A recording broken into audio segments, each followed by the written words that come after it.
મિત્રો એક સરસ મજાનો પ્રશ્ન કે હરીશ પાસે કેટલીક મરઘીઓ અને ગાયો છે, ખેતરમાં પશુધનનો કુલ અંક 59 છે, પગની કુલ સંખ્યા 190 છે, તો તેની પાસે કેટલી ગાયો હશે?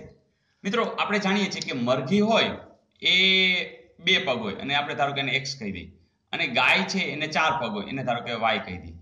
તો તમને ખબર છે કે બેના કુલ પશુધન એટલે કે x મરઘી છે અને y છે ગાય છે, તો કુલ કેટલી છે? તો કે 59. એટલે આપણે એક સમીકરણ તો જાણ મળી ગયું, બરાબર. આપણે y છે એ શોધવાનો છે, એ આપણે ખબર છે. હવે બીજી વાત કે પગની કુલ સંખ્યા. હવે જો મરઘીને જો 2 પગ હોય તો દાખલા 5 મરઘી હોય તો 10 પગ, એટલે તમે 2 વડે ગુણશો, એટલે કે પગની વાત કરીએ તો 2x.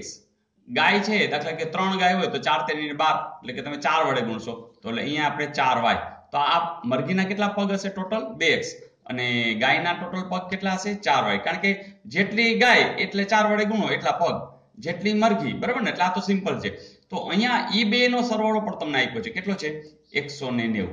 ઓકે, તો અહીંયા તમને જ્યારે બે સમીકરણ મળે તો તમે એને જુદી જુદી રીતે ઉકેલી શકો.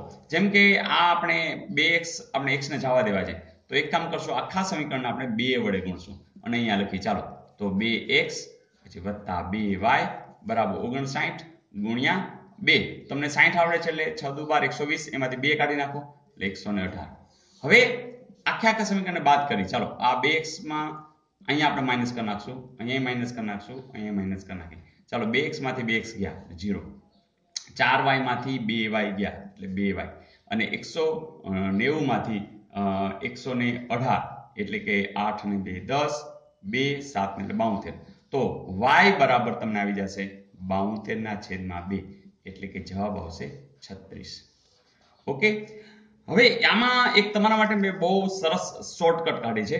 આવું વારંવાર પૂછાય છે, તો આટલું બધું કંઈ ન કરવું હોય તો હવે સિમ્પલ, જો જરા યાદ રાખજો શું કામ કરવાનું ખબર છે કે તમને જનરલી જે 4 પગ વાળું પૂછ્યું હોય, બરાબર છે, તો તમારે શું કરવાનું કે અહીંયા તમને એક 2 પગ વાળા પાસે અને એક 4 પગ વાળા પાસે, તમારે એક કામ કરવાનું કે જે 4 પગ ટોટલ પગ તો તમને આપ્યા જશે, એ પગના તમારે અડધા કરી નાખવાના. શું કરવાના? જેટલા પગ આપ્યા હોય ને એના શું કરી નાખવાના? અડધા. અને એમાંથી જેટલા માથા હોય એટલે કે જેટલી સંખ્યા હોય એ બાદ કરી નાખો, સીધે જ સીધો જે જવાબ મળશે એ 4 પગ વાળા હોય એનો જ જવાબ મળશે. ફરીથી શું કરવાનું? ટોટલ પગ તમને આપ્યા હશે, જેમ કે અહીંયા આપણે જોઈએ ટોટલ જો પગની સંખ્યા આપી જશે, જો કેટલી છે? 190. એના તમારે શું કરવાના છે? અડધા. અને એમાંથી માથા કેટલા છે? તો પશુધનનો કુલ અંક, એ જેના માથા થાય ને, મરઘીને એક માથું હોય, ગાયને પણ એક માથું હોય, તો એમાંથી આપણે 59 બાદ કરશું. ચાલો 190 ના અડધા કરશો એટલે તમને ખબર છે 95, અને એમાંથી આપણે 59 બાદ કરવા છે. 9 ને 6 15, 6 ને 3 9, જોઈએ સીધે સીધા 36 જવાબ મળી ગયા. તો આ બહુ સિમ્પલ પડશે, આવું બધું કંઈ કરવું પડશે નહીં. ફરીથી શું યાદ રાખશો? જેટલા પગ આપ્યા છે એના અડધા કરો અને એમાં માથા ખાલી બાદ કરી નાખો. ઓકે, તો મજા આવી ને? મિત્રો, કમલ એક કામ 15 દિવસમાં પૂરું કરે છે, વિમલ કમલ કરતા 50% વધુ કાર્યક્ષમ છે, તો વિમલ એ કામ કેટલા દિવસમાં પૂરું કરે? મિત્રો સાવ સહેલું છે, તમને ખબર છે કમલ છે એ એક કામ 15 દિવસમાં પૂરું કરે છે. એનો અર્થ કે જે એક દિવસમાં કામ કેટલું થાય તો તમે તરત જ જાણો છો, 1/15 જેટલું થાય.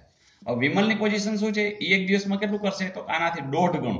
1.5 ગણું એટલે આપણે 1.5 ગુણી નાખો, 1.5 ગુણું એટલે 1.5 ગુણું, બરાબર. અને 1.5 એટલે પાછા આપણે છેદમાં 10 મૂકી શકીએ. જોજો 15 ઉડી ગયા, જવાબ શું આવશે? 1/10. એટલે એક દિવસમાં 1/10. એનો અર્થ કે એ 10 દિવસની અંદર એ કામ પૂરું કરી શકે. અને આવું કાંઈ ન કરવું હોય, ખાલી જવાબમાં નજર કરો તો પણ ખબર પડી જાય કે જોજો આ 10 છે, એમાં 50% વધારે એટલે કે 5 ઉમેરી દો એટલે સીધો જવાબ મળી જાય છે. તો એમ પણ સીધું તમને જવાબ મળી જાય. ઓકે, તો મોર પ્રેક્ટિસ, મોર પરફેક્શન, તમારો સમય બચશે અને માર્ક તો મેળા જ કરશે. Okay, all the best.